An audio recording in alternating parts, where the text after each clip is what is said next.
Hi friends, അപ്പൊ എന്തൊക്കെയുണ്ട് വിശേഷം? എല്ലാവർക്കും സുഖമാണെന്ന് വിചാരിക്കുന്നു. അപ്പൊ ഇന്ന് നമ്മൾ ഉണ്ടാക്കാൻ പോകുന്നത് ഒരു ചിരങ്ങാക്കറിയാണ് കേട്ടോ. നമുക്ക് വളരെ എളുപ്പത്തിൽ ഉണ്ടാക്കിയെടുക്കാൻ പറ്റുന്ന ഒരു ചിരങ്ങാക്കറിയാണ് കേട്ടോ നമ്മൾ ഉണ്ടാക്കാൻ പോകുന്നത്. അപ്പൊ എല്ലാവരും വീഡിയോ സ്കിപ്പ് ചെയ്യാൻ തന്നെ കാണാൻ ശ്രദ്ധിക്കണം കേട്ടോ. എന്നാലേ ഞാൻ ഇതിൽ എന്തൊക്കെ ഇൻഗ്രീഡിയൻസ് ചേർക്കണേ നിങ്ങൾക്ക് മനസ്സിലാവുള്ളേ. അപ്പൊ നമുക്ക് ചിരങ്ങാക്കറി എങ്ങനെ ഉണ്ടാക്കാൻ നോക്കാം. അപ്പൊ ഞാൻ എന്താ ചിരങ്ങാക്കറി ഉണ്ടാക്കാൻ വേണ്ടിയിട്ട് ഒരു ചെറിയ ചിരങ്ങ അതുപോലെ ചെറുതായിട്ടൊന്ന് കട്ട് ചെയ്തെടുത്തിട്ടുണ്ട്. കട്ട് ചെയ്തതിന് ശേഷം നന്നായിട്ട് കഴുകിയിട്ടൊക്കെ എടുത്തിട്ടുള്ളതാണ് കേട്ടോ. ഇതൊന്ന് കുക്കറിലേക്ക് ഒന്ന് ഇട്ട് കൊടുക്കണ്ട കേട്ടോ. ഇതിലേക്ക് എരിവിന് ആവശ്യമായിട്ടുള്ള പച്ചമുളക് കൂടി ഇട്ട് കൊടുക്കണ്ടേ. ഞാൻ ഇപ്പോൾ ഇവിടെ 2 പച്ചമുളകാണ് ഇട്ട് കൊടുത്തിട്ടുള്ളത്. നമുക്ക് നിങ്ങളെ ഇഷ്ടത്തിനനുസരിച്ച് എരിവിനനുസരിച്ചിട്ട് മുളക് എടുക്കുക കേട്ടോ. ഇതിലേക്ക് കുറച്ച് കറിവേപ്പിലും പിന്നെ പാകത്തിന് ഉപ്പും കൂടി ഇട്ട് കൊടുത്തിട്ടുണ്ട്. പിന്നെ 1/2 കപ്പ് വെള്ളം കൂടി നൊഴിച്ചിട്ട് ഒന്ന് വേകാൻ വേണ്ടി വെച്ചിട്ടുണ്ട് കേട്ടോ. 2 വിസിലൊക്കെ നടിച്ചാൽ മതിയാവും കേട്ടോ. ചിരങ്ങ വേഗത്തിൽ തന്നെ വെന്ത് കിട്ടും കേട്ടോ. ഇനി അത് വേകുന്ന സമയം കൊണ്ട് നമുക്ക് ഇതിലേക്കുള്ള അരപ്പൊന്ന് റെഡിയാക്കാം.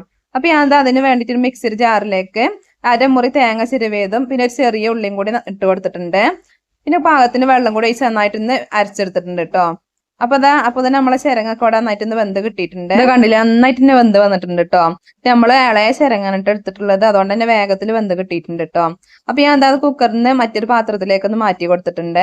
ഇതിലേക്ക് നമ്മൾ നേരത്തെ അരച്ച് വെച്ചിട്ടുള്ള അരപ്പൊന്ന് ഒഴിച്ചു കൊടുക്കുന്നുണ്ട് കേട്ടോ. ഞാൻ മിക്സിയുടെ ജാറിൽ കുറച്ച് വെള്ളം കൂടി ഒഴിച്ചിട്ട് ഒന്ന് ചുവട്ടിട്ട് ഇതിലേക്ക് ഒന്ന് ഒഴിച്ചു കൊടുത്തിട്ടുണ്ട്.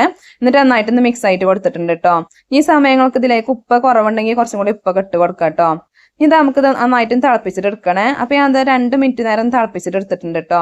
ഇതൊന്ന് മാറ്റി വെച്ചിട്ടുണ്ട്. ഇനി ഇതിലേക്കൊന്ന് താളിച്ചിട്ട് എടുക്കാണ്ട്. അപ്പൊ അതിന് വേണ്ടിയിട്ട് ചട്ടി നടുപ്പത്ത് വെച്ച് കൊടുത്തിട്ടുണ്ട്. അതിലേക്ക് 2 ടീസ്പൂൺ വെളിച്ചെണ്ണ ഒഴിച്ച് കൊടുത്തിട്ടുണ്ട്. വെളിച്ചെണ്ണ നന്നായിട്ടും ചൂടായതിനു ശേഷം ഇതിലേക്ക് 1/2 ടീസ്പൂൺ കടുകും പിന്നെ 2 വറ്റൽമുളകും കുറച്ച് കറിവേപ്പിലയും കൂടി ഇട്ട് ഒന്ന് പൊട്ടിച്ചിട്ട് എടുത്തിട്ടുണ്ട്. എന്നിട്ട് ഇത് കറിക്കൊന്ന് ഒഴിച്ച് കൊടുത്തിട്ടുണ്ട് കേട്ടോ. എന്നിട്ട് ഇതുപോലെ നന്നായിട്ടൊന്ന് മിക്സ് ആയിട്ട് കൊടുക്കണ്ടേ. അപ്പൊ നമ്മൾ നല്ല അടിപൊളിയായിട്ടുള്ള നല്ല ടേസ്റ്റിയും ഹെൽത്തി ആയിട്ടുള്ള ചിരങ്ങാക്കറി ഇവിടെ റെഡി ആയിട്ടുണ്ട്. നല്ല ടേസ്റ്റി ആയിട്ടുള്ള ഒരു കറിയാണ് കേട്ടോ.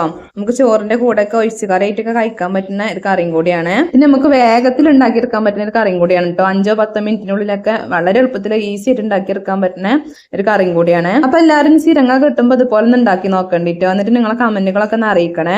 അപ്പൊ എല്ലാവർക്കും ഇന്നത്തെ നമ്മളെ വീഡിയോ ഇഷ്ടമായിട്ടുണ്ടാവും എന്ന് വിചാരിക്കുന്നു. വീഡിയോ ഇഷ്ടമാണെങ്കിൽ എല്ലാവരും ലൈക്കും ഷെയറൊക്കെ ഒന്ന് ചെയ്യാം. പിന്നെ പുതിയ കൂട്ടുകാർ ആരെങ്കിലും ഉണ്ടെങ്കിൽ സബ്സ്ക്രൈബും കൂടി ചെയ്യാൻ മറക്കല്ല കേട്ടോ. അപ്പൊ മറ്റൊരു വീഡിയോയുമായി വീണ്ടും വരാം. അസ്സലാമു അലൈക്കും.